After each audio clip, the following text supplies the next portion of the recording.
বন্ধুরা, আমার চ্যানেলে তোমাদের সবাইকে ওয়েলকাম। তো আজকে তো তোমাদের আমি ভিডিওতে অনেক তোমাদের সাথে শেয়ার করেছি। আজকের ভিডিওটা আমি করছি চিকেন, গোটা মশলা চিকেন রান্না করছি, সেটাই ভাবে তোমাদের সাথে শেয়ার করি। তো দেখে নাও পদ্ধতিটা। প্রথমে আমি আলু ভাজছি। আলু দেখার ভাগ, আলু তো গোটা মশলার চিকেনে দেয় না, বাট আমি দিচ্ছি কারণ আমাদের অনেকগুলো লোক রয়েছে, তাই সবাই মিলে একটুখানি খাওয়া দাওয়া করবো আমি ভেবেছিলাম, তার জন্য আলুটা একটু অ্যাড করলাম। তার সাথে এই যে চিকেন আমি ধুয়ে রেখেছি, আর এই যে গোটা মশলাটা পুরোটা প্রিপেয়ার করে রাখা রয়েছে। আরও আছে মশলা, তেজপাতা রয়েছে, যেগুলো আমি এগুলো আলাদা করে ভাজার জন্য আমি রেখেছি। তো চলো তোমাদের সাথে শেয়ার করি, তোমরা রেসিপিটা দেখতে থাকো। সব ইনগ্রিডিয়েন্টস চলে এসছে আমার এখানে। এবার কি করে আমি রেডি করি তোমাদেরকে সেটা দেখাচ্ছি। আমার বোনও আমাকে হেল্প করছে। এই যে আদা রসুন চপ করে নিয়েছি আমরা। হ্যাঁ ঠিক আছে, তো চলো এবারে দেখি প্রসেসটা চালু করি। তেলটা গরম হয়ে গেছে, আমি আমাদের দিয়ে দিচ্ছি তেজপাতা,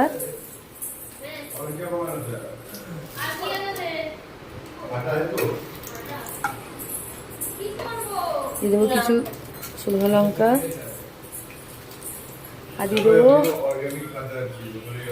গরম মশলাটা। গরম মশলা একটু ফাটবে, তোমরা একটু দেখে দেখে করবে, একটু সেফ।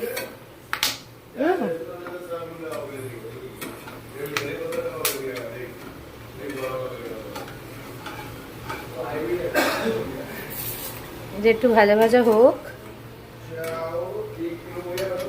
দেন আমি দিয়ে দেবো পেঁয়াজ। এই পেঁয়াজটা দিয়ে দেবো আমি পুরোটা। আমার জায়গাটা একটু ছোট পড়ে গেছে, তার জন্য আমি এটাতে ট্রান্সফার করবো বলে হাঁড়িটা আমি আগের থেকে গরম করে নিচ্ছি। এই যে এতটা চিকেন আর এই যে মশলা সবে এতটা হয়েছে, তো ওতে তো হবে না, তার জন্য আমি এতে ট্রান্সফার করে নেবো। আদা রসুনটাকে অ্যাড করে দিচ্ছি এখানে। আমি এখান থেকে এটা এতে ট্রান্সফার করে নিয়েছি।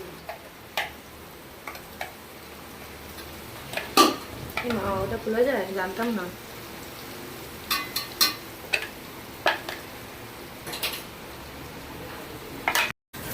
এই যে আমার বড় আমাকে হেল্প করে দিচ্ছে একটু রান্নাতে।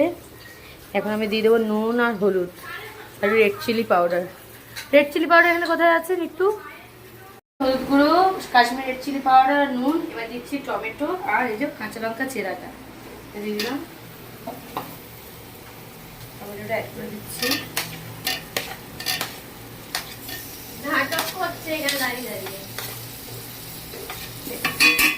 এই যে আমার বর আমাকে হেল্প করছে, এখানে রান্নাটা করছে, মশলা করছে ও।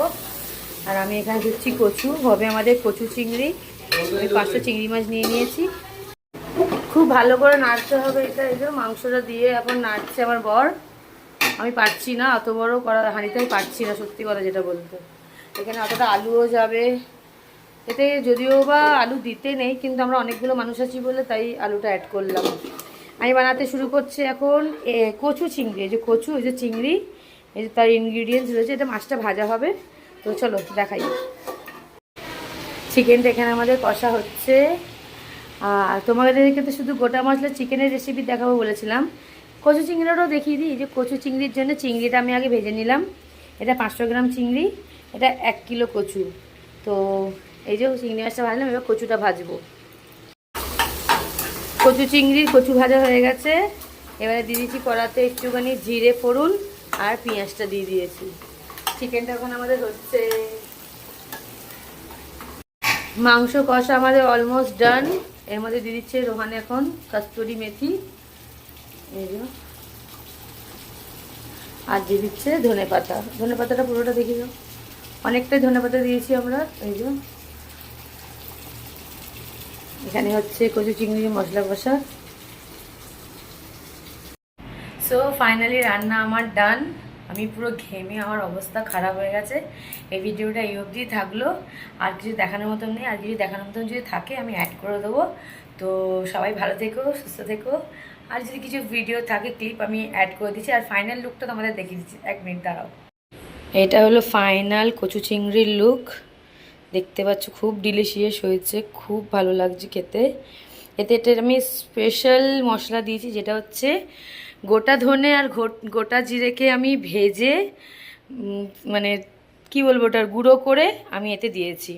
আর এটা হচ্ছে আমাদের চিকেন, ফাইনাল লুক চিকেনের। খুব ভালো লাগছে খেতে, খুব টেস্টি হয়েছে খেতে। রোহান খেয়ে বলেছে, সবাই খুব টেস্ট করে খুব ভালোই বলেছে।